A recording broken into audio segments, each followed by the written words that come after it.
Naam, kutokea mashariki mwa nchi ya Jamhuri ya Demokrasia ya Kongo, hii ni Amani TV Media na mimi ni mtangazaji wako Ramsehi Ramadhan. Ujambo na karibu kuandamana nasi kwenye habari zetu za jioni ya leo, ikiwa ni tarehe 1 mwezi Novemba mwaka wa 2025.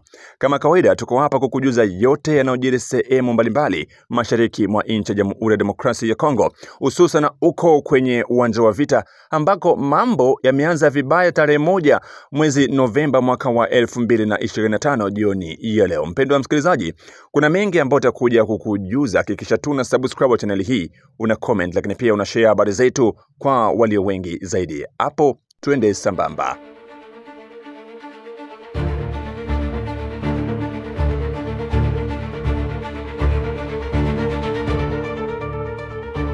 Na tumai kwamba utakuwa salama usalimini. Na sasa tufungue kurasa wetu wa habari na habari kutoka uko jimboni Kivu Kaskazini, tarafani Masisi, ambako afisa mmoja wa jeshi la Jamhuri ya Demokrasia ya Kongo FARDC ameuawa na mlinzi wake binafsi katika kijiji cha Ngululu, eneo la Masisi, mkoani Kivu Kaskazini, siku ya Ijumaa tarehe 31 Oktoba majira ya saa 7 mchana.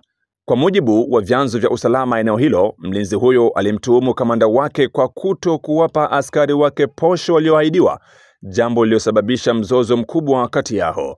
Wakati hasira zilipompanda zaidi, mlinzi huyo alimfyatulia risasi kamanda huyo na kufariki papo hapo. Kufuatia tukio hilo, hali ya tamruki ilitanda katika kijiji hicho. Wakaaji wengi waliingiwa na hofu na wengine wao walikimbilia porini, huku wengine walihamia katika vijiji jirani kutafuta usalama zaidi. Vyanzo hivyo vinaongeza kuwa mtuhumiwa wa mauaji hayo alikamatwa na wenzake wa jeshi mara baada ya tukio hilo, na kwa sasa anashikiliwa na vyombo vya usalama akisubiri kusafirishwa mbele ya vyombo vya sheria ili kujibu tuhuma zilizomkabili.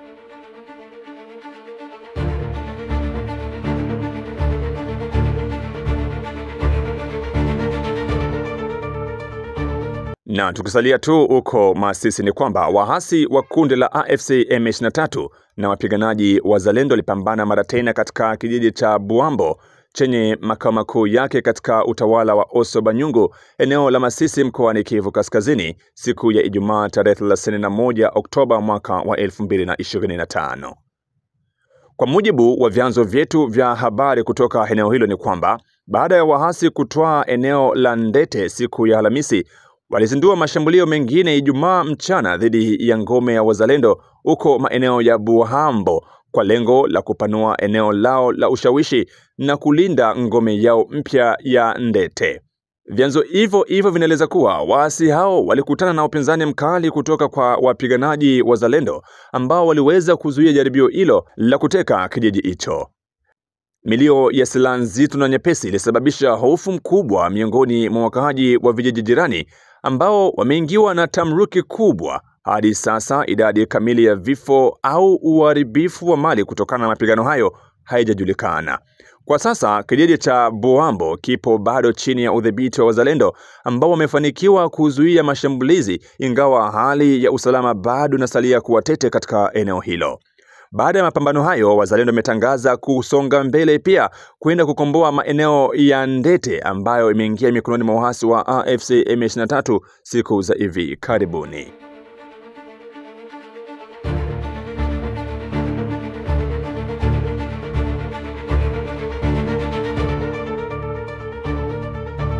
Goma.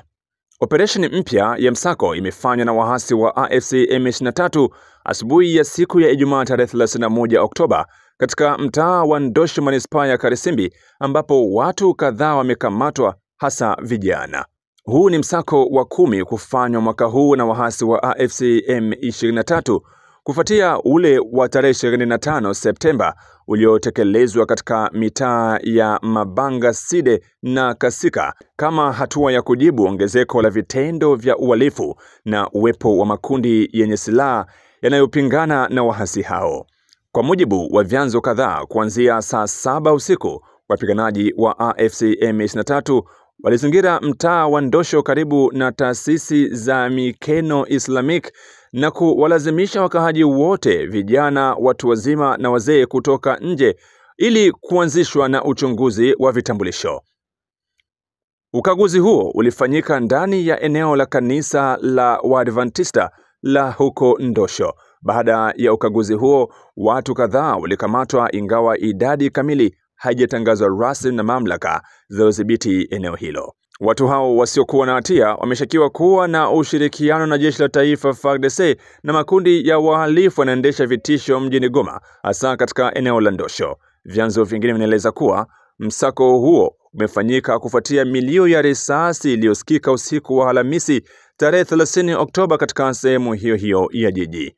Tangu kuanza kwa misako kama hii mjini Goma na katika wilayani Nyiragongo, takriban watu 100 wameripotiwa kukamatwa wakitumiwa kushirikiana na mahadui wa AFC M23. Hali hii imezua hofu kubwa miongoni mwa wananchi ambao sasa wanaishi kwa wasiwasi na uoga wa kufyatuliwa risasi. Ikumbuke kuwa operesheni kama hii ilifanyika pia tarehe 25 Septemba katika maeneo ya Mabanga Side na Kasika, ambapo watu kadhaa walikamatwa na kupelekwa moja kwa moja kwenye uwanja wa mpira Unite. Baadhi ya vijana ambao walikuwa hawana hatia waliachiwa huru, lakini wengine walipelekwa moja kwa moja gerezani za idara maalum ya upelelezi.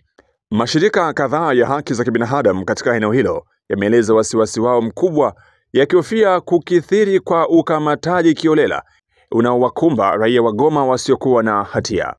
Wamesema kwamba haki za kibinadamu ni vema ziheshimishwe ili kuepuka vitendo kama hivi vya unyanyasaji wa haki za kibinadamu.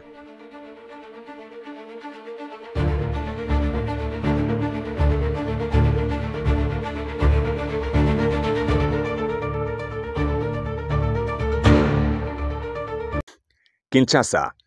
Serikali ya Jamhuri ya Demokrasia ya Kongo imetangaza kuwa ufunguzi wa uwanja wa ndege wa Goma utafanyika kwa ajili ya safari za kibinadamu pekee chini ya uratibu wa taasisi za kitaifa. Tangazo hilo limetolewa wakati wa kikao cha baraza la mawaziri kilichoongozwa na Waziri Mkuu Judith Suminwa siku ya Ijumaa tarehe 31 Oktoba huko Kinshasa. Akisoma taarifa ya kikao hicho, Patrick Muyaya, msemaji wa serikali, alisema kuwa kufunguliwa kwa uwanja wa ndege wa Goma ambao umepewa kipaumbele cha kibinadamu na kimkakati kutafanyika katika mazingira salama na yenye uratibu chini ya mamlaka za kitaifa ili kuhakikisha mwendelezo wa shughuli za kibinadamu na ulinzi wa raia.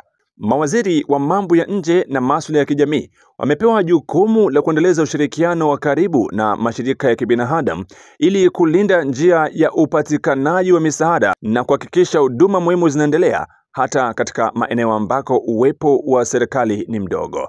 Aidha, Waziri Mkuu Judith Suminwa amemwagiza waziri wa uchunguzi kufuatilia kwa ukaribu mchakato wa kufunguliwa tena kwa uwanja huo wa ndege kwa matumizi ya ndege za kibinadamu pekee na wala si kwa matumizi ya ndege za wahasi wa AFC M23 ambao endelea kushambulia ngome za wazalendo, lakini pia jeshi la taifa FARDC sehemu za mashariki mwa nchi ya Jamhuri ya Demokrasia ya Kongo uko kwenye uwanja wa vita. Kauli hii ya Kinshasa inakuja baada ya tangazo lililotolewa siku ya Alhamisi na Rais wa Ufaransa Emmanuel Macron aliyesema kuwa ufunguzi wa uwanja wa ndege wa Goma uko karibu kufanyika, uwanja ambao umefungwa tangu wahasi wa AFC M23 walipoteka jiji hilo la Goma mwezi Januari mwaka huu baada ya makabiliano makali dhidi ya jeshi la taifa FARDC.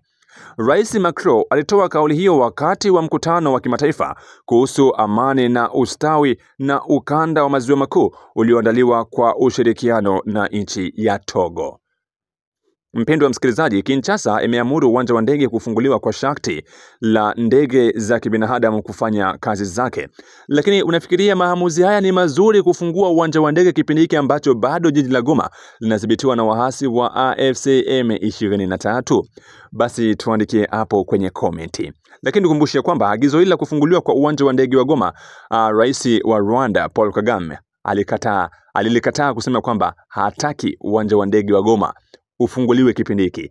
Sasa kitu hicho kinaweza kuleta wasiwasi mkubwa na maoni kuwa mengi baina ya wakongomani wakisema kwamba inakuwaje kufunguliwa kwa uwanja wa ndege wa Goma huko DRC rais wa Rwanda aingilie kati wakati ni mambo ambayo haimuhusu.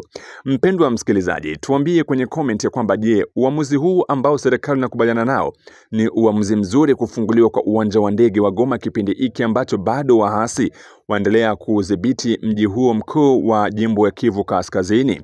Itakuwa inapendeza sana iwapo unatuandikia hapo kwenye comment.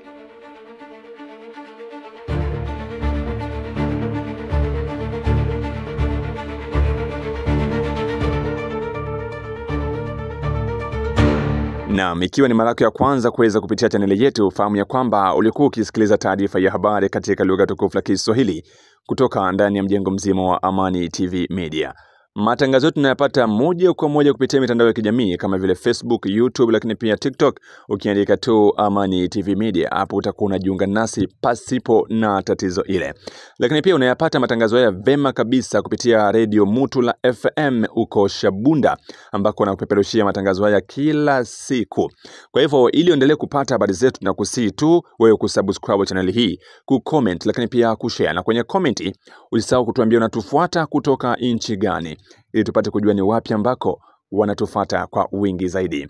Karibu kwenye habari zetu za hapo baadaye. Mimi ni Ramsey Ramadhani, ninakuaga kwa kusema kwaheri.